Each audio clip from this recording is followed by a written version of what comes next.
नमस्कार मेरे प्यारे बच्चों। मैं मंजीत, आपका भाई, आपका दोस्त, आपके अपने चहेते परिवार लर्निंग शिक्षा में तहे दिल से आप लोग का हार्दिक स्वागत करता हूं। तो सभी मेरे प्यारे बच्चों को प्यार भरा गुड मॉर्निंग, नमस्ते, सत श्री अकाल, आदाब, राम राम, राधे राधे। तो जल्दी जल्दी से एक बार मेरे सभी प्यारे बच्चे, मेरे सभी शेर शेरनियां क्या है, लाइव आ जाइए और आज के अपनी एक बेहतरीन और एक नए सेशन और एक नई शुरुआत की तरफ आप बढ़ते हैं। जैसा कि आप लोग जानते ही हैं कि मैं मैथ्स की क्लास लेता हूं, लेकिन अब से हमने एक नया क्या है भैया, एक कहते हैं एक नई शुरुआत करी है। यहाँ पर अब हम क्या है, पॉलिटी की क्लास भी आप लोगों के लिए लेकर आए हैं। तो जैसा कि आप लोग यहाँ पे देख पा रहे होंगे कि आपके सामने पॉलिटी का क्वेश्चन है। तो बच्चों मेरी बात को थोड़ा सा 1 मिनट क्या है अच्छे से सुन लीजिए और हर एक बात को थोड़ा सा बारीकी से मैं समझाने की कोशिश करूंगा कि अब यहाँ पर मैंने क्या है एक टारगेट बनाया है। क्या बनाया है? टारगेट। यानी कि हमारी जो ये अपना चैनल है, यहाँ पर हमारी मैथ्स की क्लास तो चलती चलती है। अब आज से मैंने क्या कर दिया है बच्चा, पॉलिटी की क्लास भी स्टार्ट कर दी है। इसके बाद हम यहाँ पर क्या करेंगे भैया, हिस्ट्री की क्लास भी स्टार्ट करेंगे। देन इसके बाद आपकी क्या होगी, इकोनॉमिक्स की क्लास भी होगी। उसके बाद आपके यहाँ पे ज्योग्राफी प्लस एनवायरमेंट की भी क्लास यहाँ पर होगी और रीजनिंग की भी होगी और करंट अफेयर की भी होगी। अब तुम्हारे मन में सवाल होगा कि भैया इतनी सारी क्लासें कौन लेगा? अरे कौन नहीं, सिर्फ और सिर्फ आपका भाई मंजीत ही क्या है, ऑलराउंडर है। आपको बेफिक्र रहना है। आपको यहाँ पे टॉप लेवल के बेहतरीन से बेहतरीन क्वेश्चन देखने को मिलेंगे। तो जो बच्चा आज पहली बार अपने भाई मंजीत के यूट्यूब चैनल और अपने परिवार पर आया है, तो चैनल को सब्सक्राइब करना और वीडियो को लाइक करना और एक प्यारा सा कमेंट बॉक्स के अंदर कमेंट करना ना भूले।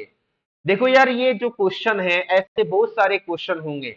चाहे हम किसी भी सेगमेंट की बात करें, चाहे वो मैथ्स क्यों ना हो गया हो, रीजनिंग हो, पॉलिटी हो, हिस्ट्री हो, ज्योग्राफी हो, एनवायरमेंट हो, इकोनॉमिक्स हो, आपके सामने एक क्वेश्चन होगा ना, मैं उस क्वेश्चन का पूरा डिटेल बताऊंगा, पूरा का पूरा पोस्टमार्टम करूंगा। उस क्वेश्चन का बैकग्राउंड क्या है, मैं आप लोगों को सारी की सारी बातें बताऊंगा। बस आप लोगों से उम्मीद है कि आप थोड़ा सा विस्तार से समझने की कोशिश करिए, क्वेश्चन कहता क्या है और आपको यहाँ पर क्या करना है। ठीक है, तो चलिए आगाज करते हैं अपने आज के पहले क्वेश्चन का। ये रहा बच्चा, तो आप लोगों से उम्मीद है कि आप इस क्वेश्चन को पढ़ लीजिए और इसका उत्तर देने की कोशिश करिए।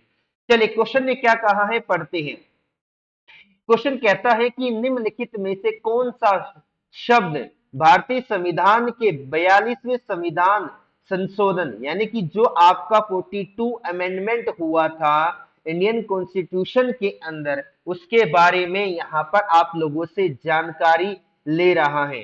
देखो, जैसा कि आपको यहाँ पर एक कीवर्ड मिल गया, 42वां संविधान संशोधन, तो आपको पता होना चाहिए कि ये जो हुआ है आपका 1976 के अंदर हुआ है। और ये किसके द्वारा किया गया था भैया? ये किया गया था भारत की बेटी यानी कि इंदिरा गांधी जी के द्वारा इसको यहाँ पर लागू किया गया था। यानी कि 42वां संविधान संशोधन सन 1976 में इंदिरा गांधी जी के द्वारा यहाँ पर किया गया था। और इसी को ही हम क्या कहते हैं बच्चा? इसी को ही हम कहते हैं मिनी कॉन्स्टिट्यूशन, यानी कि मिनी संविधान हम इसे कहते हैं। 42वें संविधान संशोधन को हम मिनी, यानी कि बच्चा मिनी कॉन्स्टिट्यूशन, या आप इसे कह सकते हैं लघु संविधान। ये छोटी छोटी बातें हैं, लेकिन इनका मर्म इतना बड़ा है कि बड़े से बड़े क्वेश्चन यहाँ पर बन जाते हैं। आप कहीं पर भी इन क्वेश्चनों को देख सकते हैं। तो यहाँ पर मैं आप लोग को प्यारी प्यारी सी बातें समझाने की कोशिश करता हूँ। सुनिए कि 42वां संविधान संशोधन 1976 में इंदिरा गांधी जी के द्वारा किया गया और 42वें संविधान संशोधन को ही हम मिनी संविधान या लघु संविधान यहाँ पर कहते हैं। और इस संविधान के द्वारा जो भैया यहाँ पर हमारी प्रस्तावना है, यानी कि जो प्रियम्बल है, उसके अंदर यहाँ पे एक शब्द जोड़ा गया जिसे हम कहते हैं समाजवादी। फिर इसके बाद यहाँ पर जोड़ा गया है एक शब्द और जिसे हम कहते हैं धर्म निरपेक्ष। क्या कहेंगे मेरे बच्चों? धर्म निरपेक्ष। और उसके बाद यहाँ पर आप कहेंगे भैया एक शब्द और जोड़ा गया है अखंडता। यानी कि इन तीन तीन वर्ड को क्या है, प्रियम्बल के अंदर जोड़ा गया है। इतनी बात समझे या नहीं समझे। और मैं बातें बताऊंगा, लेकिन क्वेश्चन को पढ़ लेते हैं। लेकिन मोटी मोटी बातें मैंने यहाँ पर बता दी है। क्वेश्चन ने क्या कहा है, सुनिए कि निम्नलिखित में से कौन सा शब्द भारतीय संविधान के 42वें संशोधन अधिनियम के माध्यम से जोड़ा गया था। तो यहाँ पर आप लोगों से दिया गया है समाजवादी, पंथ निरपेक्ष, और यहाँ पर क्या लिखा हुआ है बच्चा, आप कहेंगे भैया यहाँ पर लिखा हुआ है गणतंत्र लिखा हुआ है। क्या लिखा हुआ है मेरे बच्चा, गणतंत्र लिखा हुआ है। तो आपके सामने यहाँ पर ऑप्शन है सेकंड और थर्ड, यहाँ पर कहेंगे फर्स्ट सेकंड थर्ड, फर्स्ट और सेकंड, उपयुक्त में से एक से अधिक, और यहाँ पर क्या कहेंगे भैया, अरे कहाँ गया, एक मिनट भैया, और क्या कहेंगे भैया, आप कहेंगे उपयुक्त में से कोई भी नहीं। तो इस क्वेश्चन का यहाँ पर उत्तर देने की कोशिश करिए तो आपको पता चलेगा यहाँ पर जो हमारा आंसर होगा वो होगा भैया फर्स्ट और सेकंड। जैसे कि मैंने आपको बताया कि भैया 42वां संविधान संशोधन 1976 भारतीय संविधान के एक महत्वपूर्ण संशोधनों में से एक संशोधन था।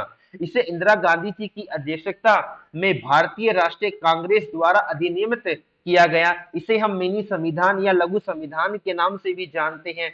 और इस संविधान अधिनियम द्वारा प्रस्तावना में समाजवादी, धर्मनिरपेक्ष और अखंडता पदों को यहाँ पर क्या है भैया जोड़ा गया। अब कुछ इंपोर्टेंट पॉइंट को और सुन लीजिए जो आप लोगों के लिए यहाँ पर बड़े अच्छे होंगे।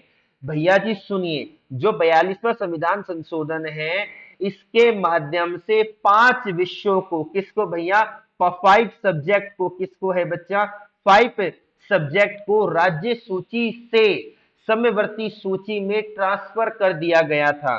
ठीक है बच्चा। और यहाँ पर जो सबसे पहला था वो क्या था भैया, हमारा शिक्षा था। क्या है भैया, आप कहेंगे सबसे पहला था हमारा शिक्षा।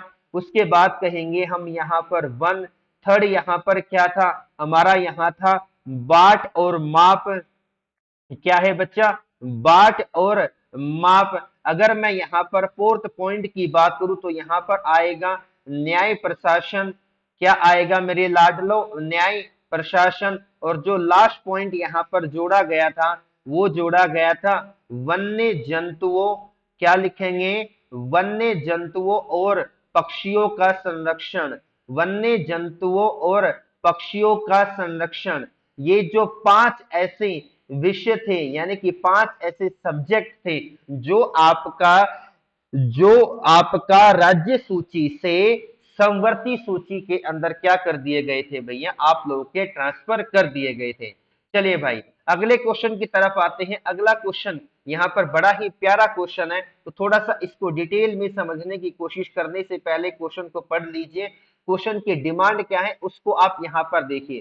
क्वेश्चन कहता है कि भैया भारतीय संविधान की प्रस्तावना किस पर आधारित है, भारतीय संविधान की प्रस्तावना किस पर आधारित है। आप लोगों को जब ये शब्द आता है प्रियम्बल, यानी कि ये जो शब्द आता है प्रस्तावना, तो आपको पता होना चाहिए कि जो हमारी प्रस्तावना है 13 दिसंबर 1946 यानी कि 13 दिसंबर 1946 को संविधान सभा में जवाहरलाल नेहरू के द्वारा क्या करी गई थी भैया, पेश की गई थी। मतलब कहने का है मतलब क्या है, सुनिए 13 दिसंबर 1946 को संविधान सभा में जवाहरलाल नेहरू द्वारा पेश किए गए उद्देश्य प्रस्ताव पर आधारित थी। क्या है ये, हमारी प्रस्तावना। और भैया इस प्रस्ताव को 22 जनवरी 1947 को अपना लिया गया था। क्या कर लिया गया था भैया, अपना लिया गया था।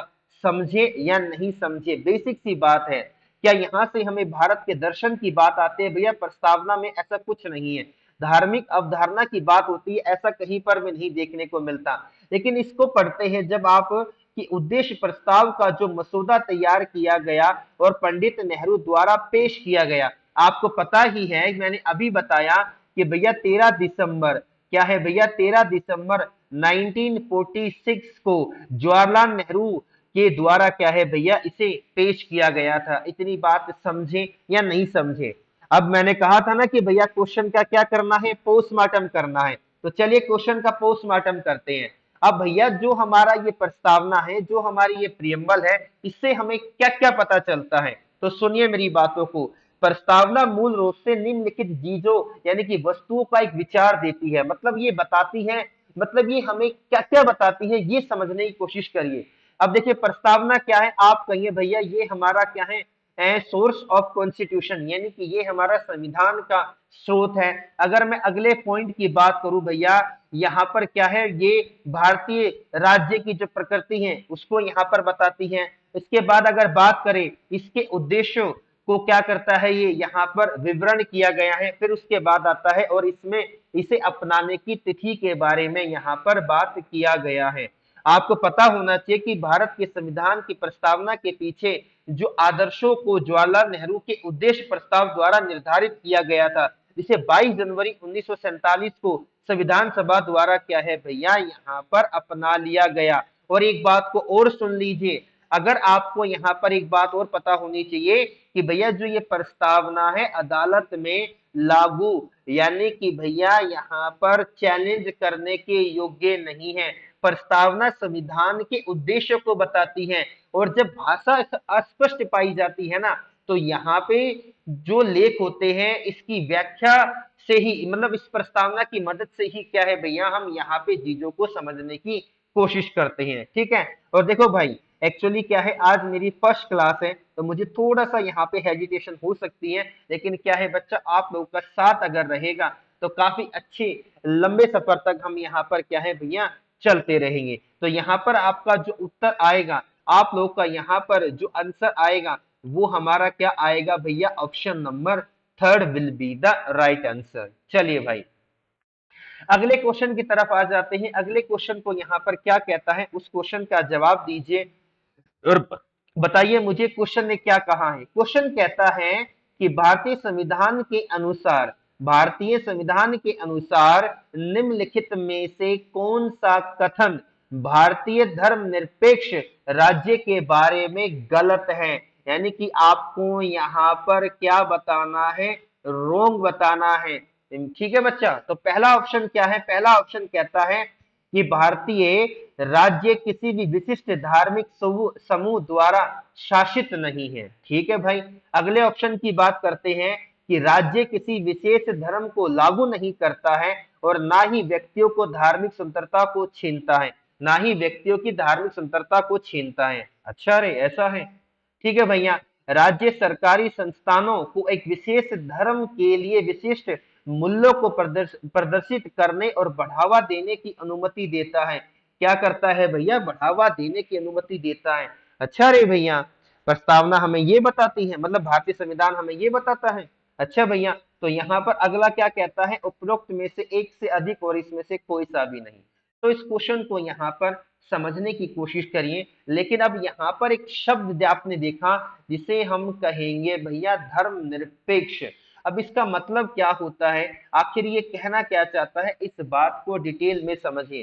देखो यार, यहाँ पर मतलब क्या है समझिए कि देखो धर्मनिरपेक्ष राज्य का अर्थ यह है कि वह देश और उसके लोगों के लिए किसी एक धर्म को प्राथमिकता नहीं देगा। समझिए भैया, अगर मैं हिंदू हूं तो अगर यहाँ पर हम भारत में सिर्फ हिंदुओं को प्रेफरेंस नहीं दिया जाएगा, अगर मैं यहाँ पर सब मुस्लिम है तो सिर्फ सबको यहाँ मुस्लिमों को प्रेफरेंस नहीं दिया जाएगा। यहाँ पर मतलब क्या है कि भैया जो भी यहाँ पे जितने धर्म बस रहे हैं सभी धर्मों को बराबर मान्यता दी गई है भारतीय संविधान के अनुसार। ठीक है, इतनी बात समझिए।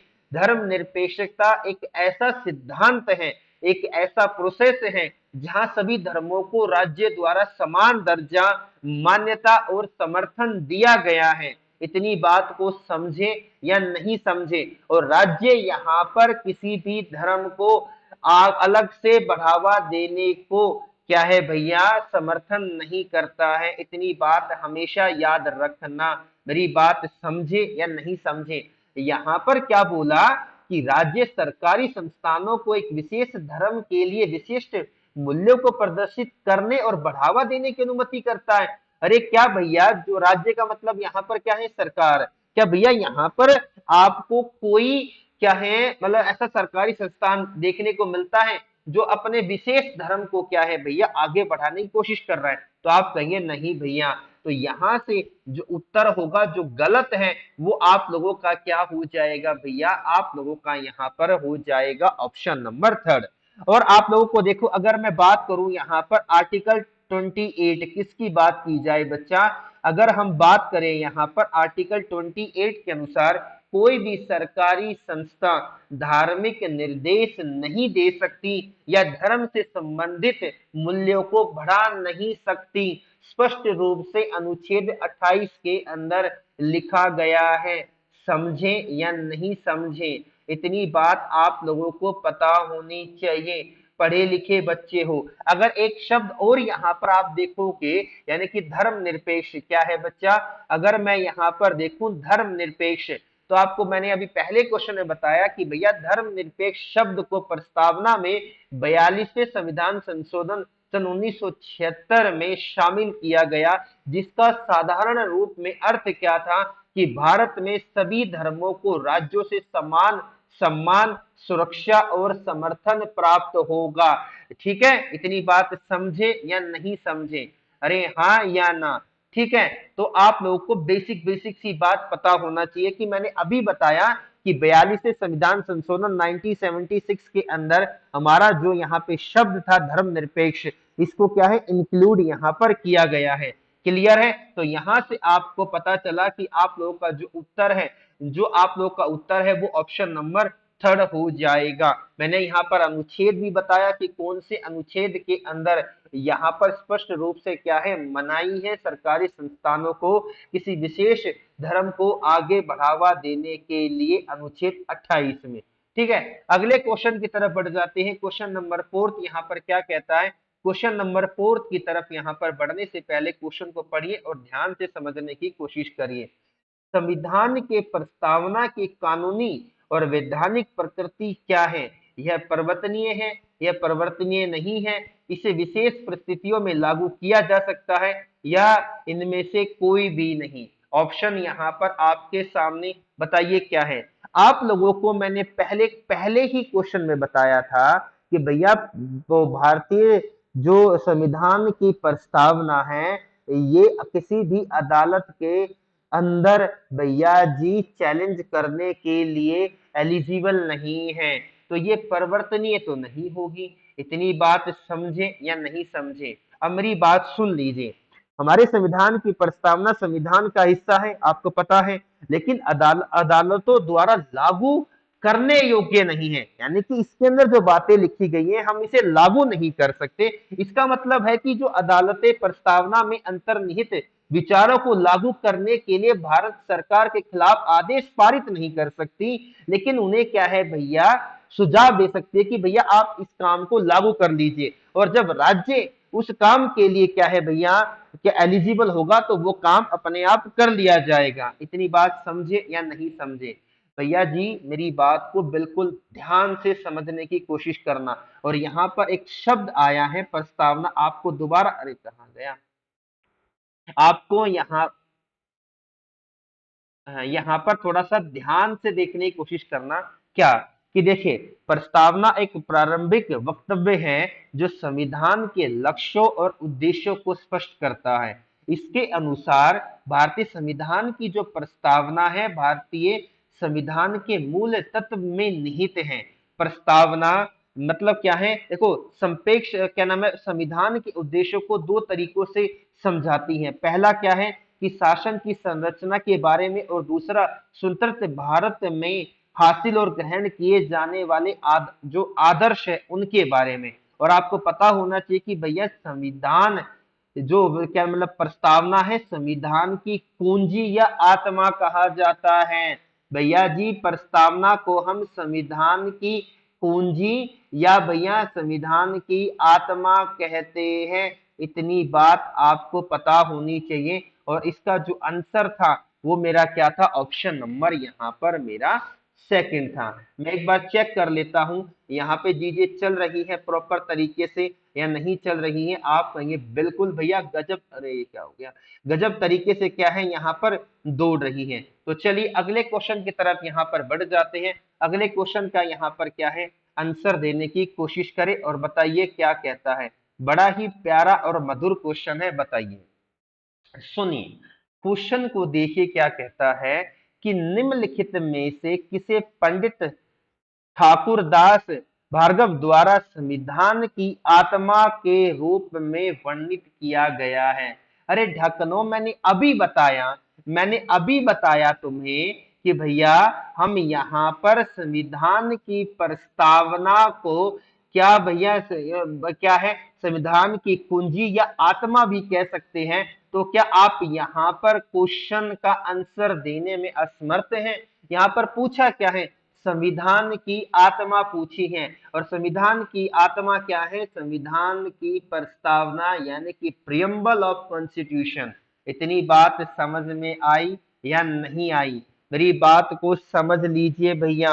संविधान सभा के एक सदस्य थे जिनका नाम था पंडित ठाकुर दास।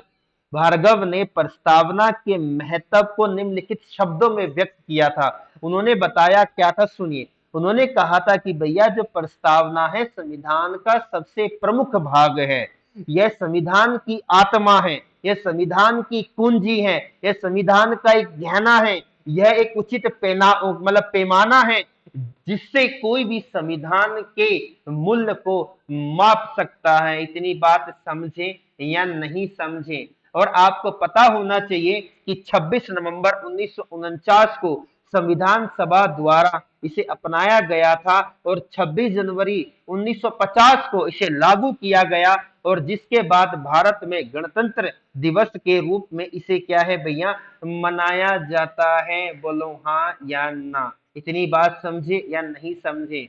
अरे बताइए मुझे, क्लियर है?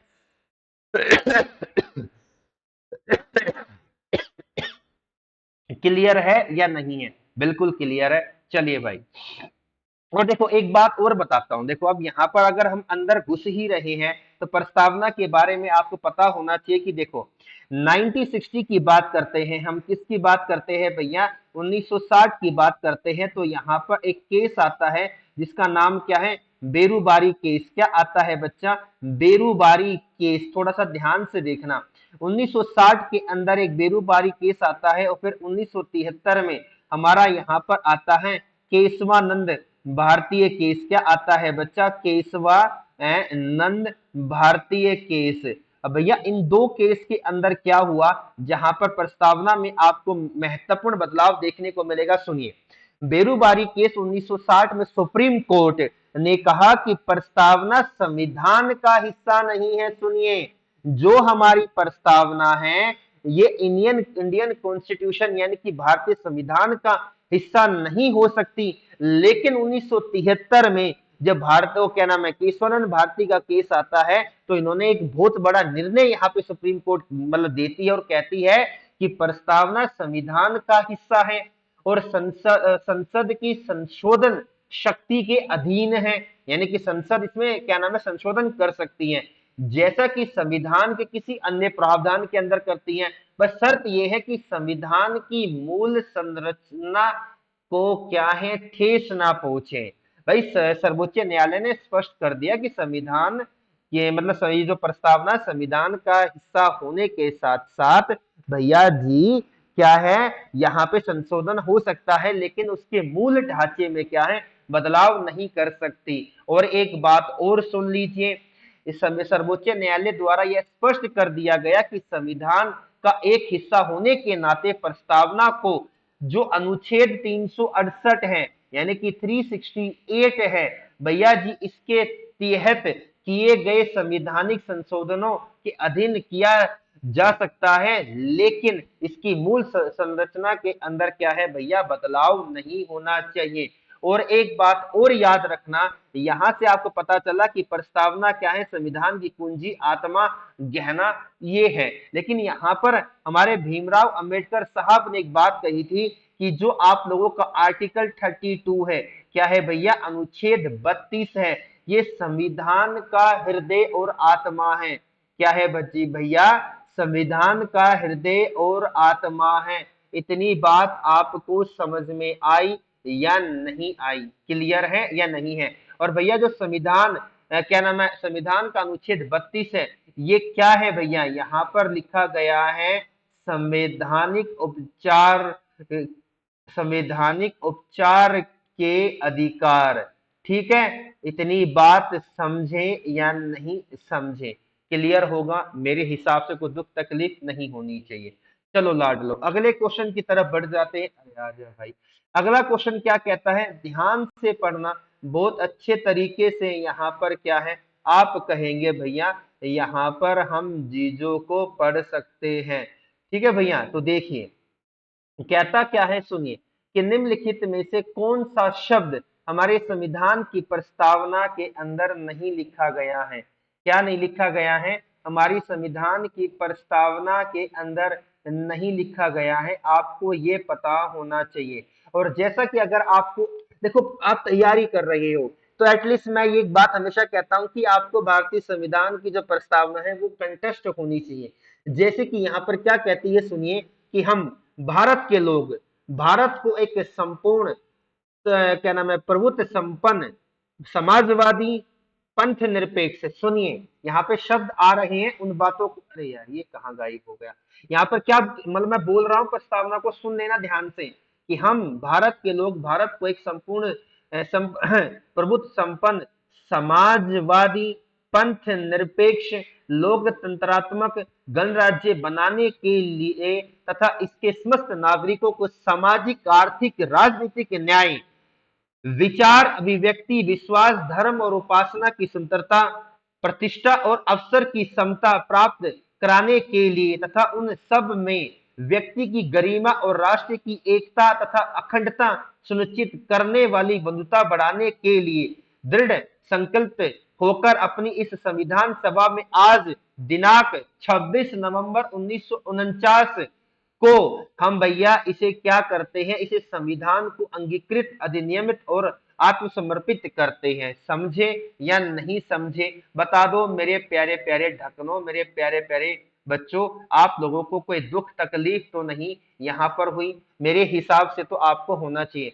लेकिन देखिए आपने यहाँ पे एक शब्द है साम्यवादी, अब यार ये साम्यवादी शब्द कहाँ से आ गया, तो क्या है भैया आप लोगों ने साम्यवादी शब्द का यहाँ पर क्या है नाम नहीं सुना। मेरे हिसाब से तो आपको यहाँ पे प्रस्तावना भी समझ में आ गई, क्योंकि देखो जैसे मुझे याद है आप लोगों को भी क्या है भैया याद होनी चाहिए, क्योंकि अगर याद कर लोगे ना तो चीजें क्या है बड़ी आसान हो जाएगी। अरे बताइए यहाँ पर क्लियर है या नहीं है किसी भी बच्चे को, तो आप लोगों का ऑप्शन नंबर क्या हो गया, फोर्थ हो गया, क्लियर है। देखो अगर आप लोगों को यहाँ पर बहुत प्यारी प्यारे से क्वेश्चन है, डिटेल में समझाने की कोशिश करता हूं, ठीक है बच्चा, क्लियर है, तो कोई दिक्कत तो नहीं आप लोगों को, बताइए यहाँ पर, बताइए मुझे, ठीक है चलिए। अब अगले क्वेश्चन की तरफ आते हैं। अगला क्वेश्चन क्या कहता है, थोड़ा सा बारीकी से समझने की कोशिश करना, प्लीज थोड़ा सा फोकस करिए। और आज मेरी पहली क्लास है, धीरे धीरे क्या है भैया हम भी यहाँ पर चीजों को अच्छा बोलने लग जाएंगे। मैथ्स में तो काफी समय हो गया है, इसमें भी पढ़ाते पढ़ाते पूरे परफेक्ट होंगे। भारतीय संविधान की प्रस्तावना डैश के संविधान की प्रस्तावना से प्रेरित है। अरे बड़ा आसान क्वेश्चन है, अमेरिका से लिया गया है, कहां से, संयुक्त राज्य अमेरिका से क्या है भैया यहाँ पर ली गई है। अब मेरी बात को सुनिए, आप लोगों ने संयुक्त राज्य अमेरिका से क्या क्या लिया है आपको ये पता होना चाहिए। तो सबसे पहले कहेंगे इम्पीचमेंट ऑफ प्रेसिडेंट, यानी कि राष्ट्रपति का महाभियोग आपने क्या है अमेरिका से लिया है। भैया जी जो आपके यहाँ पे राष्ट्रपति हैं और उपराष्ट्रपति हैं उनके कार्य क्या होंगे, आप लोगों ने अमेरिका से लिया है।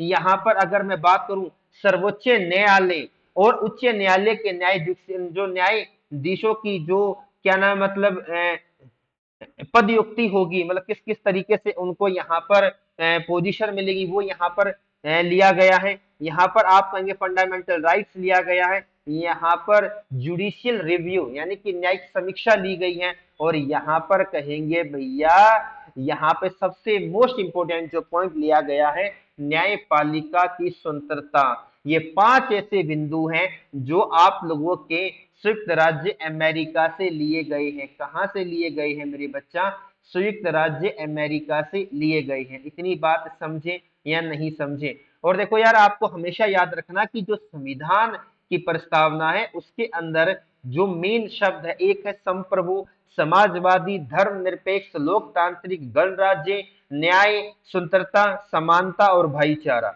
आपको ये बात यहाँ पर पता होनी चाहिए थी। चलिए भाई हम यहाँ पर क्या करते हैं, अगले क्वेश्चन की तरफ बढ़ जाते हैं। कहाँ बढ़ जाते हैं, मेरे प्यारे बच्चों अगले क्वेश्चन की तरफ यहाँ पर बढ़ जाते हैं। अगले क्वेश्चन को देखिए क्या कहता है कि भारत के संविधान की प्रस्तावना में वर्णित शब्दों को सही क्रम में बताइए। क्या बताना है? सही क्रम में बताना है। बताओ रे मुझे। देखो यार बड़ा आसान तरीका था, मैंने अभी आपको यहाँ पर बताया, तो देखो आपको पता होना चाहिए यहाँ पर। अरे कहाँ गया? देखो सबसे पहले क्या आता है मेरे बच्चों? न्याय आता है। क्या आता है? न्याय। फिर उसके बाद हमारी यहाँ पर क्या आती है? आप कहेंगे भैया स्वतंत्रता आती है। फिर हम कहेंगे भैया यहाँ पर क्षमता होगी। फिर हमारा यहाँ पर क्या आएगी? बंधुत्वता। ठीक है, तो अब यहाँ पर देखिए न्याय कहाँ से स्टार्ट है? न्याय यानी कि यहाँ पर न्याय नहीं, यहाँ पर न्याय नहीं, यहाँ पर न्याय नहीं, तो आप लोग का यहाँ पर क्या हो जाएगा? Option number fourth will be the right answer. Clear है? अब देखो एक एक शब्द को थोड़ा सा मैं यहाँ पर समझाने की कोशिश करता हूं कि आखिर कहता क्या है। जैसे कि आप लोगों ने यहाँ पर क्या देखा है भैया? आप कहेंगे यहाँ पर आप लोगों ने देखा है न्याय। तो सुनिए, समाज में व्यवस्था बनाए रखना आवश्यक है, आपको पता है, जिसका वादा भारत के संविधान द्वारा प्रदत्त मौलिक अधिकारों और राज्य के नीति निर्देश सिद्धांतों के विभिन्न प्रावधानों के माध्यम से मिलता है। यानी कि समाज के अंदर एक क्या है भैया, अच्छे तरीके से सारी चीजें सेट होकर रहे, तो ये चीजें हमें कहाँ देखने को मिलती हैं? ये हमें देखने को मिलती है भैया फंडामेंटल राइट्स और भैया डीपीएसपी के ऐसे बहुत सारे प्रावधान हैं जहां पर हमें न्याय की बातें कर रखी हैं। अब ठीक है बच्चा, क्लियर है या नहीं है? अब यहाँ पर शब्द आता है स्वतंत्रता। स्वतंत्रता शब्द का अर्थ क्या है कि लोग अपने जो मतलब लोगों के जो जीवन शैली है, भैया जीवन शैली को चुनने, मतलब क्या नाम है, चुनने, राजनीतिक विचार रखने, समाज में व्यवहार करने की स्वतंत्रता। ठीक है बच्चा, यहाँ पर देखो भाई ये सारी क्या है? स्वतंत्रता है। स्वतंत्रता का मतलब कुछ भी करने की आजादी नहीं है, इतनी बात को समझिए। भैया जी मुझे क्या है, मुझे बिजनेस करने की स्वतंत्रता है, तो क्या मैं यहाँ पर गांजे का बिजनेस कर सकता हूँ? नहीं ना, वो क्या है? इलीगल है, समझिए। लेकिन मैं यहाँ पर इंस्टीट्यूट खोल सकता हूँ, ये भी क्या है? एक व्यापार है, ये भी क्या है? लोगों का रोजगार है। मैं यहाँ पर भैया अलग अलग क्या है? कंपनियां खोल सकता हूँ। तो समझे, इस बात को समझे। तो व्यक्ति कुछ भी नहीं कर सकता, इसके द्वारा कानून ने क्या है? अलग अलग यहाँ पे प्रावधान बनाए हैं, कुछ रिस्ट्रिक्शन यहाँ पर बनाई है। ठीक है, अगर मैं बात करूं यहाँ पर एक शब्द है समता, या आप इसे कह सकते हो समानता। भाई इसका अर्थ क्या होता है कि समाज के किसी भी वर्ग को कोई विशेष विशेष अधिकार प्राप्त नहीं है और सभी लोगों को बिना किसी भेदभाव के हर चीज समान अवसर दिए गए हैं और कानून के समक्ष हर कोई क्या होता है? यहाँ पर बराबर। एक रफली बात यहाँ पर समझाने की कोशिश करी। फिर यहाँ पर आता बंधुत्व, और बंधुत्व का जो अर्थ है इसका मतलब होता है भाईचारे की भावना रखना। देश और भैया देश के जो भी लोग हैं उन सब के अंदर एक दूसरे के अंदर क्या है? भाव होना भाईचारे का। और भैया यहाँ पे राष्ट्र के प्रति गरिमा और एकता को बढ़ाने में क्या है? वह हेल्प करना। एक ये सिंपल सा कंसेप्ट है, इतनी बात समझे या नहीं समझे? चलिए भाई अगले क्वेश्चन की तरफ यहाँ पर बढ़ने की कोशिश करते हैं। अगला क्वेश्चन यहाँ पर क्या कहता है? आप लोग क्या करिए भैया, उत्तर दीजिए। देखिए यहाँ पर कहता है कि निम्नलिखित में से कौन सा 6:04 हो गए, एक्चुअली मैं क्लास रिकॉर्ड कर रहा हूँ, अलार्म मेरा बज गया, एक बार 5 बजे का बच्चा, एक बार ये। चलिए इस क्वेश्चन का पढ़ लेते हैं, इस क्वेश्चन का उत्तर देने तक मैं पानी पी लेता हूँ। निम्नलिखित में से कौन सा भारतीय संविधान की प्रस्तावना का हिस्सा नहीं है? बताइए भैया, बताइए मुझे। आप लोगों ने समाजवाद पढ़ा था, आप लोगों ने लोकतांत्रिक पंथ निरपेक्ष संघवाद पढ़ा था। देखो यार आपके यहाँ पे थोड़ी सी कंफ्यूजन होनी चाहिए थी कि सर संघवाद कहाँ से आ गया? यार ये संघवाद कहाँ से आ गया? ये तो हमने कुछ पढ़ा ही नहीं।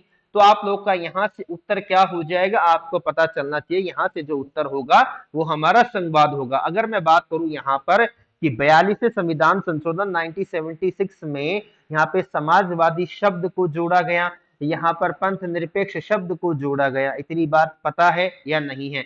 यानी कि यहाँ पर क्या है? अरे आ जा भाई, एक मिनट भैया, इसको 42वें संविधान संशोधन द्वारा जोड़ा गया, इसे भी 42वें संविधान संशोधन द्वारा यहाँ पर जोड़ा गया था और ये तो हमारा था ही। तो आप लोग का यहाँ पर क्या है भैया? उत्तर जो आ जाएगा ऑप्शन नंबर डी आ जाएगा। तो चलिए बच्चा, मैं इतने पानी पी लेता हूं, तो प्लीज आप लोग क्या है इसका उत्तर दीजिए, और उम्मीद है कि आपको समझ में आ रही होंगी चीजें। मैं पानी पी रहा हूँ भाई।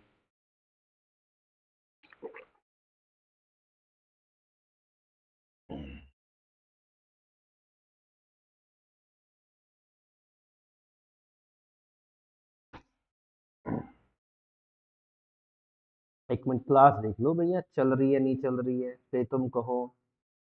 हम्म, हैं?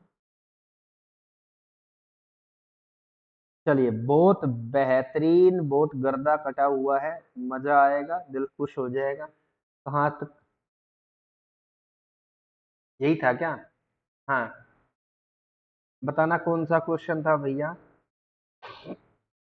अरे यार। हाँ, चलिए भाई, इस क्वेश्चन का जवाब दीजिए। क्वेश्चन ने क्या कहा है बता दीजिए मुझे। कहता है कि संविधान के प्रस्तावना की कानूनी और वैधानिक प्रकृति क्या है। शायद ये हम कर चुके हैं, ये क्वेश्चन हम कर चुके हैं। तो चलिए, अगले क्वेश्चन का यहाँ पे जवाब दीजिए। अगला क्वेश्चन क्या कहता है, फटाफट से मेरे सभी बब्बर शेर शेरनियों यहाँ पर बता दीजिए। ठीक है बच्चा। तो देखो यार, प्रस्तावना पर इतने सारे क्वेश्चन आते हैं, आप ना चौंक जाओगे। और हर एक एग्जाम के अंदर आते हैं, चाहे यूपीएससी की बात क्यों ना करें। एग्जामिनर मतलब सच में है ना, बड़ा तेज है भाई। हैं, और तुम लोग समझ ही ना रहे कि क्या चाहता है एग्जामिनर। चलिए बताइए। कहता है कि निम्नलिखित में से किसे निर्देशों का साधन माना गया है। किसे माना गया है? निर्देशों का साधन माना गया है। क्या प्रस्तावना को आप कहेंगे ठीक है भैया, अच्छा प्रस्तावना है। क्या यहाँ पे राज्य के नीति निर्देश तत्व हैं? क्या मौलिक अधिकार है? क्या मौलिक कर्तव्य हैं? तो आप लोग यहाँ पर मुझे बताने की कोशिश करें। बताइए भैया क्या है, बताइए मुझे यहाँ पर क्या है। और देखो मेरे बच्चों, मेहनत कर लो एक बार शिद्दत से। अगर आपने सच में मेहनत कर ली ना, सच में इतना मतलब जीवन सक्सेस हो जाएगा कि वो कहते हैं ना कि एक बार की मेहनत है यार। बस एक बार की मेहनत, अगर एक बार मेहनत हो गई ना, तो लाइफ इतनी मतलब सेट हो जाएगी कि आप मतलब कभी भी लाइफ में परेशान नहीं होगे। मैं हमेशा यही कहता हूँ कि आप लोग पढ़ने की कोशिश करो, आप लोग क्या है भैया, मेहनत करने की कोशिश करो। अगर आपके अंदर जुनून है कुछ कर दिखाने का, तो कोई माइका लाल नहीं आपको यहाँ पर रोक सके। तो बताइए यहाँ पर, तो यहाँ पे जो आंसर होगा वो आप लोगों का, अरे कहाँ गया, यहाँ पर जो आंसर होगा मेरे शेरों, वो आप लोगों का क्या होगा, डीपीएसपी। क्या होगा मेरे बच्चों? डीपीएसपी होगा। अब ना यहाँ पर इसका थोड़ा सा पोस्टमार्टम कर लेते हैं। अरे यार, ये पेन देखो, ये होता है गरीबी में दिक्कतें। चलिए सुनिए। देखो बच्चा, जो भी आपका यहाँ पर क्या है, डीपीएसपी है, ये कहां से कहां तक आता है आपको पता होना चाहिए। ये भाग 4 में है। कहाँ है बच्चा? ये हमारा भाग 4 में है। और अगर मैं इसके अनुच्छेदों की बात करूं, किसकी बात करूं, इसके अनुच्छेदों की बात करूं, तो ये अनुच्छेद 36 से लेकर कहां तक है बच्चा? 51 तक है। कहां तक है भैया? आप कहेंगे ये हमारे 51 तक है। क्लियर है या नहीं है? अरे हाँ या ना? अब देखिए, अगर मैं यहाँ पर बात करूं कि हमारा क्या है, ये गायब क्यों हो जाता है। देखिए, अगर मैं यहाँ पर बात करूं कि हमारे जो मौलिक अधिकार है, यानी कि जो हमारे फंडामेंटल राइट है, ये हमारे कहाँ आते हैं? ये हमारे आते हैं भाग 3 में। और यहाँ पर जो अनुच्छेद है, और ये अनुच्छेद कहाँ से कहाँ तक है? 12 से लेकर 35 तक है। कहाँ तक है बच्चा? 12 से लेकर 35 तक है। अब ठीक है, अगर यहाँ पर फंडामेंटल ड्यूटी की बात करें, यानी कि जो हमारे मौलिक अधिकार है, ये हम सॉरी मौलिक कर्तव्य हैं, ये हमारे कहाँ आते हैं? भाग 4 क्लोज 1 में आते हैं, यानी कि भाग 4 खा में आते हैं। और ठीक है, और से मेरी बात को सुनो। इसे भी कब जोड़ा गया था भैया? इसे भी 42वें संविधान संशोधन 1976 में इसे भी क्या किया गया था? ऐड किया गया था। और भैया ये अनुच्छेद कौन सा है? आप कहेंगे भाई ये जो अनुच्छेद है, ये है मेरा 51A, यानी कि 51 का है। इतनी बात समझे या नहीं समझे? इतनी बात को समझने की कोशिश करना। अब थोड़ा सा मैं यहाँ पर बातों को समझाता हूँ। यहाँ पर कितने 1976 के अंदर कितने फंडामेंटल जो ड्यूटी है यानी कि मौलिक कर्तव्य है वे जोड़े गए थे? आप कहेंगे भैया 11 जोड़े गए थे। लेकिन भैया हमारा एक होता है 86वां, क्या होता है 86वां संविधान संशोधन 2002 के अंदर होता है। 11, सॉरी यहाँ पे 10 थे, मेरे हिसाब से 10 थे। यहाँ पर क्या है भैया 11वां जोड़ा गया है। देखो यार मुझे एक्चुअली यहाँ थोड़ी सी कंफ्यूजन होगी, पर मेरे हिसाब से ये थे कि यहाँ पर हमें पहले 10 जोड़े गए, फिर 11वां कब जोड़ा गया था यहाँ पर। हाँ सही है, देखो हाँ हाँ, पहले क्या, देखो भैया सुनिए, मूल रूप से जो कर्तव्यों की जो संख्या थी वो 10 थी, लेकिन बाद में जब 86वां संविधान संशोधन 2002 के अंदर होता है, उसके माध्यम से हम 11वें मौलिक कर्तव्यों को यहाँ पर क्या है जोड़ देते हैं। और भैया ये किसकी सिफारिश पे जोड़ा गया? ये स्वर्ण सिंह समिति ने भारतीय संविधान में मौलिक कर्तव्यों को शामिल करने की क्या करी गई थी भैया, यहाँ पे सिफारिश की गई थी। और भैया ये क्या है हमारे, ये हमारे परिवर्तनीय नहीं है, समझिए मौलिक अधिकार क्या है हमारे, परिवर्तनीय हैं। इतनी बात आपको पता होनी चाहिए। अगर मैं डीपीएसपी की बात करूं तो ये किसी भी कानून को बनाने के लिए सरकार को निर्देश के रूप में कार्य करते हैं। इतनी बात समझे या नहीं समझे? अगर मैं कह दूं तो भैया ये कहां से लिए गए हैं? ये हमारे आयरलैंड से लिए गए हैं। कहां से लिए गए हैं मेरे बच्चों? आयरलैंड से लिए गए हैं। इतनी बात समझे या नहीं समझे? ये हमारा कहां से लिया गया है? ये हमारा यूएसए से लिया गया है। इतनी बात आप लोगों के भेजे के अंदर घुस गई होगी। ठीक है बच्चा, तो चलिए यहाँ पे जो आप लोगों को आंसर हो जाना था वो क्या होना था, यहाँ पे सुनिए क्वेश्चन को देखिए। निर्देशों का साधन क्या है? निर्देशों का साधन। और मैंने कहा यहाँ पर जो ये डीपीएसपी है ये क्या है भैया, किसी भी कानून को बनाने के लिए सरकार को निर्देश के रूप में कार्य करते हैं। ठीक है, क्लियर है? चलिए बच्चा अगले क्वेश्चन की तरफ बढ़ जाते हैं। अगला क्वेश्चन क्या कहता है, यहाँ पर जल्दी जल्दी से मुझे भैया जवाब दीजिए। क्वेश्चन को देखिए, देखिए, अबे यार एक, देखिए ये रहा कि संविधान मतलब 42वां संविधान संशोधन अधिनियम 1976 द्वारा प्रस्तावना में निम्नलिखित में से कौन सा शब्द जोड़ा गया? अरे भाई अभी बताई थी ये सारी बातें, और ये बातें क्या है रिपीट हो जाती है, यानी कि हमने जोड़ा था समाजवादी। क्या जोड़ा था भैया? समाजवादी जोड़ा था। देखो आपको पता है कि जब हमारा 42वां संविधान संशोधन 1976 होता है तो हम यहाँ पर 3 शब्दों को जोड़ते हैं। किसको जोड़ते हैं? 3 शब्दों को जोड़ते हैं। सबसे पहला हमारा क्या था भैया? समाजवादी। क्या था भैया? आप कहेंगे समाजवादी। उसके बाद यहाँ पर क्या था भैया? पंथ निरपेक्ष। क्या था बच्चा? पंथ निरपेक्ष। और उसके बाद यहाँ पर क्या था भैया? अखंडता। तो ये क्या है बच्चा? आप लोगों के 42वें संविधान संशोधन द्वारा क्या है बच्चा? यहाँ पर जोड़े गए। क्लियर है या नहीं है? ठीक है। और देखो मैं आपको एक प्रस्तावना की बात करूं तो अगर मैं आपसे जानना चाहूं कि यहाँ पे जो न्याय है वो कितने तरह के हैं, न्याय है वो कितने तरह के हैं, बताइए मुझे। तो आपको पता होना चाहिए कि यहाँ पर जो प्रस्तावना के अंदर जो न्याय है वो हमारे 3 तरह के हैं। क्या है बच्चा? 3 तरह के हैं। सबसे पहला जो यहाँ पर हमें न्याय दिया गया है वो क्या है? सामाजिक न्याय। क्या दिया गया है? सामाजिक न्याय। अगर मैं उसके बाद बात करूं यहाँ पर, वो हमारा जो दूसरा न्याय है वो हमारा क्या है? आर्थिक न्याय है। फिर हमारा यहाँ पर क्या है भैया?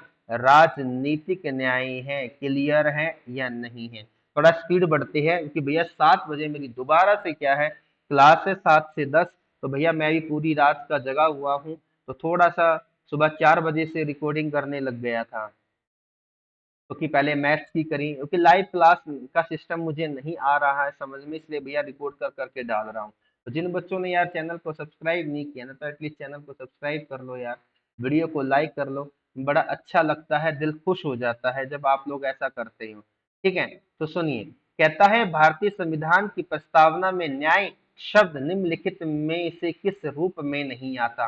मैंने अभी बताया कि जो न्याय है वो भैया क्या है, देखो भैया सामाजिक, आर्थिक और राजनीतिक। सामाजिक, आर्थिक, राजनीतिक के रूप में आता है क्या? कानूनी रूप में आता है या नहीं आता है? आप कहेंगे भैया नहीं आता है। क्लियर है? बिल्कुल सिंपल सी बात थी, मैंने आप लोग को यहाँ पर बता दिया है। ठीक है बच्चा, चलिए अगले क्वेश्चन की तरफ यहाँ पर बढ़ जाते हैं। अगला क्वेश्चन क्या कहता है, सुनिए। कहता है कि भारत के संविधान की प्रस्तावना में कितने प्रकार के न्याय, स्वतंत्रता, समानता और अखंडता, क्या है भैया, अखंडता उल्लेख है। तो बताइए मुझे, किसी भी बच्चे को यहाँ पर कोई दुख तकलीफ है या नहीं है, तो कमेंट बॉक्स के अंदर जवाब दो। आप लोगों को मैंने बताया है कि भैया न्याय कितने तरह का होता है। आप कहेंगे भैया न्याय यहाँ पर कितने तरह का होगा, बताओ मुझे। हम्म, मेहनत करो यार, जब तक मेहनत नहीं करोगे ना, तो आप लोग को यहाँ पर क्या है भैया,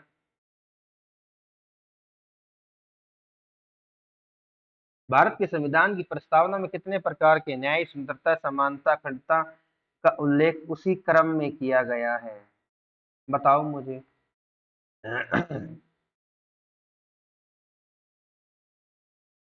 हे बजरंग बली, हे बजरंग बली, बताइए। हम्म, बता दो रे, बता दो। बताओ मेरे लाडलो। देखो यार मैं बताऊं, यहाँ पर न्याय कितने तरह के हैं, आप कहेंगे भैया न्याय है हमारे तीन तरह के।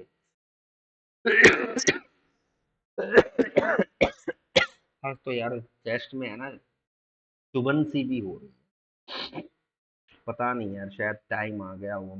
देखो मैं आपको ना यह प्रस्तावना सुनाता हूँ, ध्यान से सुनना एक बार। हम भारत के लोग भारत को एक संपूर्ण प्रभुत्व संपन्न समाजवादी पंथ निरपेक्ष लोकतंत्रात्मक गणराज्य बनाने के लिए तथा इसके समस्त नागरिकों को सामाजिक, फिर कहेंगे आर्थिक और राजनीतिक न्याय, यानी कि ठीक है बच्चा, ठीक है, फिर विचार अभिव्यक्ति, सुनिए सुनिए मेरी बात को, यहाँ पे लिखता हूं विचार, फिर आ गया आप कहेंगे अभिव्यक्ति, फिर यहाँ पर आ गया विश्वास, फिर आ गया धर्म, और क्या आ गया, उपासना।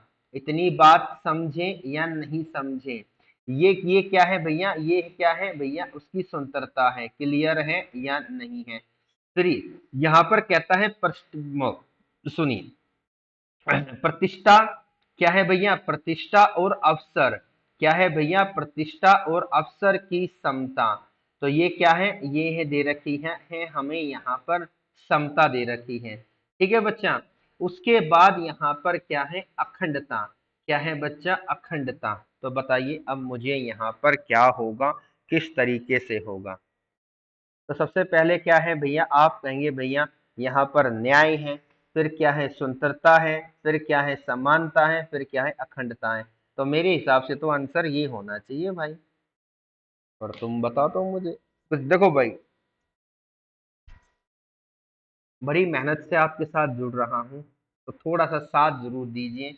आप लोगों से यही उम्मीद है कि आप मेरा यहाँ पर क्या है बच्चा, साथ देंगे, और धीरे धीरे क्या है, बड़े बेहतरीन से बेहतरीन क्वेश्चन आप लोगों के लिए मैं यहाँ पर लेता हुआ आऊंगा। देखो बढ़ने की कोशिश करेंगे तो सारी चीजें अच्छी हो जाएंगी, अगर नहीं बढ़ने की कोशिश करेंगे तो भैया फिर तो कुछ कहना ही नहीं, किसी किसी भी तरीके से। देखो आप लोगों के भरोसे ही क्या है मैं यहाँ पर टिका हूँ। और मैं एक बात जरूर कहूंगा कि चैनल को सब्सक्राइब जरूर करें, क्योंकि चैनल को सब्सक्राइब करेंगे ना, तो थोड़ी सी क्या है, मुझे भी एक हौसला मिलता है, मुझे भी क्या मिलता है, एक जुनून मिलता है कि अपने बच्चों के लिए और ज्यादा मेहनत की जाए। चाहे भैया यहाँ पर मेरा शरीर खराब हो जाए, उसकी कोई टेंशन नहीं है, लेकिन यार मेहनत करो, क्योंकि जब तक सिलेक्शन नहीं होगा ना, तो दिक्कत बड़ी हो जाएगी। ठीक है बच्चा, क्लियर है या नहीं है। हर बात को मैंने यहाँ पर बारीकी से समझाने की कोशिश करी है, किस किस तरीके से यहाँ पर सारी की सारी चीजें होती हैं। तो चलिए भैया अगले क्वेश्चन की तरफ बढ़ जाते हैं। अगला क्वेश्चन यहाँ पर क्या कहता है, फटाफट से जवाब दीजिए। आ जाओ भाई। देखिए क्वेश्चन ने कहा है कि उद्देश्य प्रस्ताव को किसने आगे बढ़ाया। अरे यार ये तो बड़ा सिंपल सा है, जवाहरलाल नेहरू। आपको पता है, चलिए ठीक है। तो यहाँ पर मैंने आप लोगों को डिटेल में समझा देता हूँ। देखो भैया मेरी बात को सुनिए, यहाँ पर मेरी बात को सुनिए, आपसे क्या कहा है मैं बताता हूँ। एक हम्म, देखो जैसा कि आपको मैं बताऊं, 13 दिसंबर 1946 को जवाहरलाल नेहरू ने विधानसभा में ऐतिहासिक उद्देश्य प्रस्ताव पेश किया था। ठीक है, इसने संवैधानिक संरचना के मूल सिद्धांतों और दर्शनों को निर्धारित किया। मतलब 22 जनवरी 1947 को विधानसभा द्वारा सर्वसम्मति से इसे अपना लिया गया और इसने अपने बाद के सभी चरणों के माध्यम से संविधान के अंतिम आकार को प्रभावित किया। इसका संशोधित संरक्षण वर्तमान संविधान की प्रस्तावना बनता है। इतनी बात समझे नहीं समझे? ठीक है, अगर मैं आपको यहाँ पर बताऊं तो कुछ बातों को थोड़ा सा ध्यान से सुन लीजिए। क्या? देखो, एक व्यक्ति हुए जिनका नाम था भीमराव रामजी अंबेडकर साहब, स्वतंत्र भारत के पहले कानून और न्याय मंत्री बने। ठीक है बच्चा, इतनी बात समझे। डॉक्टर राजेंद्र प्रसाद भारत के सबसे लंबे समय तक सेवा करने वाले राष्ट्रपति थे, यानी कि 1950 से लेकर 1962 तक। और डॉक्टर राजेंद्र प्रसाद को 24 जनवरी 1950 को भारत के पहले राष्ट्रपति के रूप में क्या है चुना गया। वे भारतीय स्वतंत्रता आंदोलन के प्रमुख नेताओं में से एक थे और उन्होंने भारतीय राष्ट्रीय कांग्रेस के अध्यक्ष के रूप में भी क्या है काम किया था। उन्होंने संविधान सभा के अध्यक्ष के रूप में काम किया, जिसने भारत गण राज्य के पहले संविधान का प्रारूप तैयार किया, जो 1948 से लेकर 1950 तक चला था। 1946 में अंतरिम राष्ट्रीय सरकार में पहले खाद्य और कृषि मंत्री थे। कौन भैया? डॉक्टर राजेंद्र प्रसाद साहब। ठीक है। चंपारण में सत्याग्रह, आत्मकथा, बापू के कदमों, सिंस क्या नाम है, सिंस इंडिपेंडेंस, साहित्य, शिक्षा, संस्कृति और भारतीय शिक्षा डॉक्टर राजेंद्र प्रसाद की प्रमुख क्या थी कृतियां थी। ठीक है। उसके बाद एक बड़े व्यक्ति आते हैं जिनका नाम है जेपी कृपलानी। उनका मूल नाम जीवंत राम भगवान क्या नाम है भगवान दास कृपलानी था, लेकिन लोकप्रिय रूप से उन्हें आचार्य कृपलानी के नाम से लोग जानते थे। उन्होंने असहयोग आंदोलन, भारत छोड़ो आंदोलन और नमक सत्याग्रह जैसे आंदोलनों में भाग लिया और 1947 में जब भारत को स्वतंत्रता मिली तब वे भारतीय राष्ट्रीय कांग्रेस के क्या थे भैया? अध्यक्ष थे। तो मैं उम्मीद करता हूँ मेरी सभी प्यारी बहनों को, मेरे सभी प्यारे भाइयों को यहाँ पर क्या है हर चीज को मैंने बारीकी से समझाया होगा। तो देखो यार, प्लीज थोड़ा सा साथ दीजिए। आप लोगों के लिए बड़ी मेहनत कर रहा हूँ, बड़ी शिद्दत से लगा हुआ हूँ। जिन बच्चों ने चैनल को सब्सक्राइब नहीं किया तो चैनल को सब्सक्राइब जरूर करें, वीडियो को लाइक करें। डेली सुबह 7 बजे आप लोग को पॉलिटी क्लास देखने को मिला करेगी। और धीरे अभी डेली रात को 9:30 बजे आप लोग को मैथ्स की, धीरे धीरे मैं यहाँ पर हिस्ट्री की क्या नाम है, रीजनिंग की, इकोनॉमिक्स की, जियोग्राफी, एनवायरमेंट, करंट अफेयर की सभी की क्लासे क्या है बच्चा यहाँ पर अपलोड करना शुरू कर दूंगा। तो आज मेरा पहला दिन था पॉलिटी का, तो आप लोग का समर्थन चाहिए कि थोड़ा सा यहाँ पर साथ दीजिए। तो अंत में कहूंगा कि हंसते रहिए, मुस्कुराते रहिए और देखते रहिए मैथ्स बाय मंजी सर। जिन बच्चों ने अभी तक चैनल को सब्सक्राइब, वीडियो को लाइक और भैया प्यारे प्यारे कमेंट ना करे हैं तो ये करना ना भूले। नमस्कार, जय हिंद प्यारे बच्चों।